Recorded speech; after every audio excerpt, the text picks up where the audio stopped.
গিন্নি, এবার বাড়িটা একটু ঠিক লাগছে, তুমি কি বলো? হ্যাঁ, তা তো হবেই। এতদিন পরে ছেলের বিয়ে দিয়ে বাড়িতে নতুন বউ আনলাম।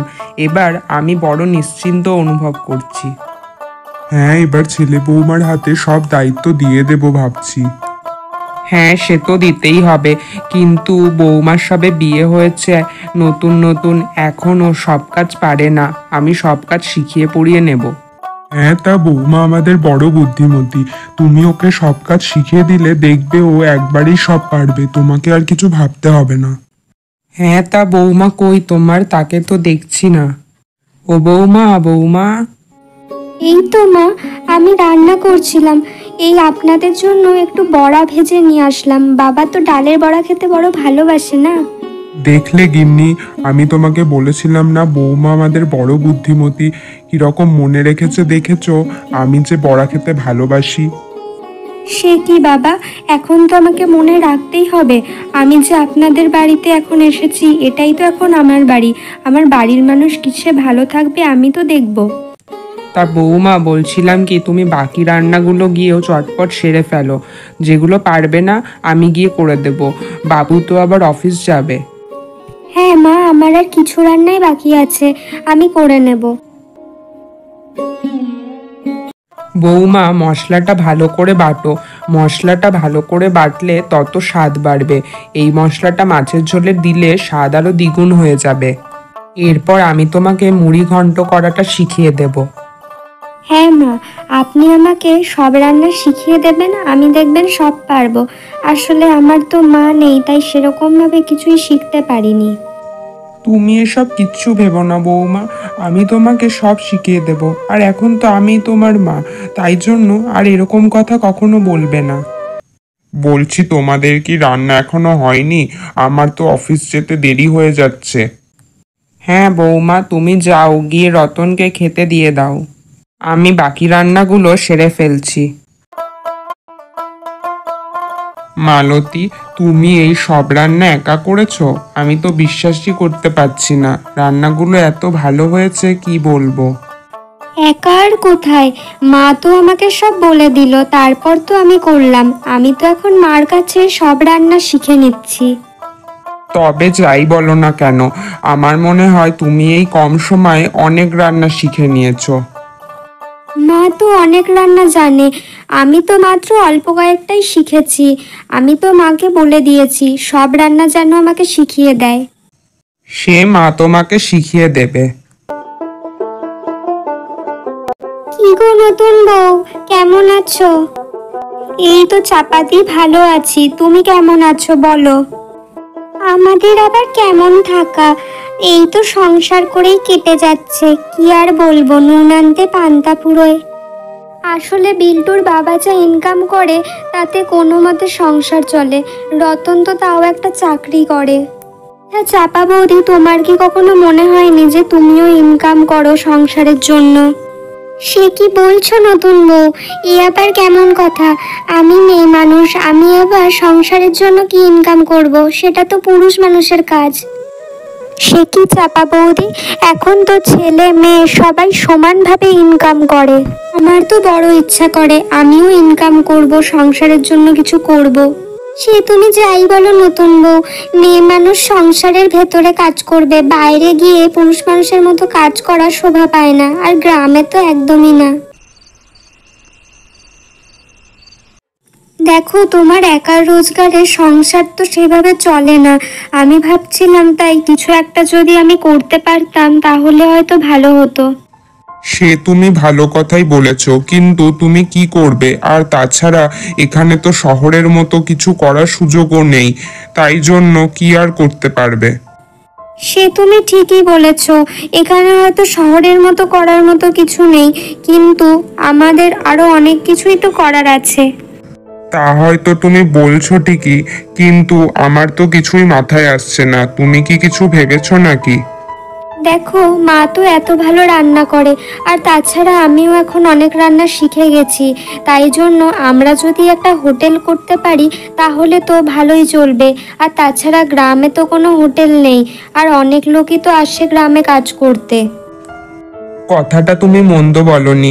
এই গ্রামে এর আগে এরকম কোনো হোটেল হয়নি, তবে হোটেল কতটা চলবে সেটা নিয়ে আমার বড় দুশ্চিন্তা হচ্ছে। আর তাছাড়া মা বাবা রাজি হবে কিনা সেটাও একটা বড় প্রশ্ন। দেখো, কাজ শুরু করার আগে তো এইসব কথা ভাবা উচিত না। আর আমার মনে হয় ভালোই চলবে। আর মা বাবাকে রাজি করানোর দায়িত্ব তোমার আর আমার দুজনের মিলে। বেশ, তাহলে আমি কাল বাবার সাথে কথা বলবো, আর মায়ের সাথে তুমি কথা বলে নিও। আচ্ছা ঠিক আছে, আমি মায়ের সাথে কথা বলে নেব। বাবা, সবই তো শুনলে, এবার বলো কি করা উচিত। দেখ বাবা, তুই যে বললি হোটেলের ব্যাপারটা, তাতে আমার কোনো আপত্তি নেই। আমি বরঞ্চ খুশি হয়েছি। বৌমা যে আমাদের সংসারের জন্য এত ভাবছে, ও যে নিজে রোজগার করতে চায়, আমি তাতে খুব খুশি। বৌমা, তোমার সব কথাই শুনলাম, তবে আমি তো আগে এতজনের রান্না করিনি। আর তাছাড়া একটা দোকান চালানো, এটা তো আমি কোনোদিনও ভাবতেও পারি না। আর এই গ্রামে লোকেই বা কি বলবে। মা, এসব আপনি একদম ভাববেন না। আর তাছাড়া আমিও তো এখন রান্না পারি, আমি তো আপনাকে সাহায্য করে দেব। আর লোকে কে কি বললো সেটা ভাবলে তো আমাদের চলবে না। আমাদের সংসার তো আমাদেরকেই বুঝে নিতে হবে। তা হয়তো তুমি ঠিকই বলেছ বৌমা। তাহলে বরঞ্চ আমার কোনো আপত্তি নেই, আমরা দুজন একসাথে মিলে কাজ করব। এরপর তারা একটা হোটেল খুলে ফেলে, আর সেখানে অনেক লোকও আসতে থাকে।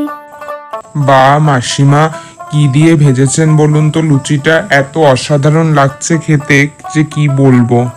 হ্যাঁ, সত্যিই খুব ভালো। আমিও তো পরোটাটা খেলাম, দারুণ হয়েছে। আপনাদের যে ভালো লেগেছে এটাই আমাদের কাছে অনেক। হ্যাঁ, আসলে আপনাদের ভালো না লাগলে তো আমাদের রান্না করাটাই বৃথা হয়ে যেত। আপনারা যত খুশি লাগবে খাবেন। হ্যাঁ, আপনারা আরো আগে দোকানটা করলে বড় ভালো করতেন। এতদিন তো এখানে কোনো দোকানই ছিল না খাবার মতন। হ্যাঁ, তা আপনারা কি শুধু লুচি, আলুর দম আর পরোটাই করেন, আর কিছু কি করেন না? আসলে দাদা কি বলুন তো, আমরা নতুন শুরু করেছি, তাই জন্য এই সব রেখেছি। এরপরে দুপুরে ভাত ডাল যা চাইবেন সবই পাবেন। এ তো বেশ ভালো কথা, আমাদের বরঞ্চ সুবিধাই হলো। তাহলে আপনারা রোজ 20 জন মতো লোকের খাবার করে দেবেন। আসলে আমরা এখানে কাজে আসি, আর সেরকম তো বাড়ি থেকে খাবার নিয়ে আসতে পারি না, তাই আপনারা খাবারগুলো করে দিলে ভালো হবে। হ্যাঁ দাদা, অবশ্যই করে দেব।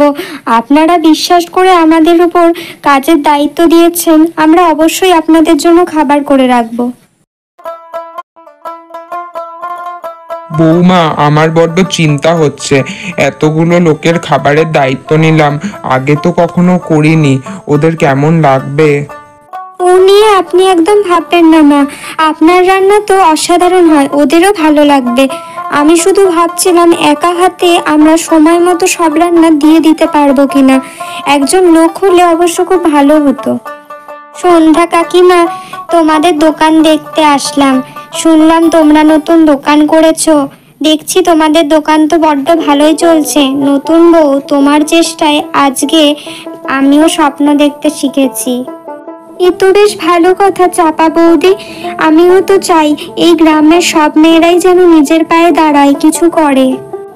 নতুন বউ, আমি বলছিলাম যে আমাকে তোমরা একটা কাজ দেবে, তাহলে আমিও তোমাদের সাথে সাহায্য করতে পারতাম, আর কিছু রোজগারও হতো। হ্যাঁ রে চাপা, তুই যদি কাজ করতে চাস তাহলে আমাদের হাতে হাতে বরঞ্চ একটু সাহায্য করে দিস। বৌমা, আমাদেরও তো একটা কাজের লোকের দরকার ছিল আমাদের হাতে হাতে সাহায্য করে দেওয়ার জন্য, তাহলে চাপাই আমাদের সাহায্য করবে। হ্যাঁ মা, এটা আপনি একদম সঠিক কথা বলেছেন। আচ্ছা চাপা বৌদি, তুমি বরঞ্চ কাল থেকেই আমাদের দোকানে চলে এসো। কি সত্যি বলছো তোমরা? আমি তোমাদের সাথে কাজ করব? সত্যি নতুন বউ, তোমার জন্য আজ আমারও ইচ্ছা করছে আমিও নিজের পায়ে দাঁড়াই, কিছু রোজগার করি, সংসারের জন্য কিছু করি। আচ্ছা বেশ, আমি সকাল সকাল চলে আসব। কি ব্যাপার, আমি তো তোমাদের দোকান দেখতে আসলাম কেমন চলছে। এখন তো এসে দেখি খুব ভালোই চলছে। হ্যাঁ, প্রথম দিনই মায়ের রান্না খেয়ে সবারই খুব ভালো লেগেছে, আর আমাদেরকে কাজের অর্ডারও দিয়ে গেছে। তাই এ তো বেশ খুব ভালো কথা। এখন ভাবছি আমিও কাজ ছেড়ে তোমাদের সাথে যোগ দেই। সত্যি রতন, নতুন বউ না থাকলে আমিও যে কিছু করতে পারি সেটা তো আমি ভাবতেই পারতাম না। আজ নতুন বউয়ের জন্য আমিও একটু ইনকাম করব। মা, এখন তো যুগ পাল্টাচ্ছে, এখন মেয়েদেরকেও স্বাবলম্বী হতে হবে, তাই আমরা যে যেটাই পারি না কেন সেটাকেই আমাদের কাজে লাগাতে হবে। এরপর থেকে তাদের দোকান ভালোই চলতে থাকে, তাদের দোকানে ভিড় উপচে পড়ে।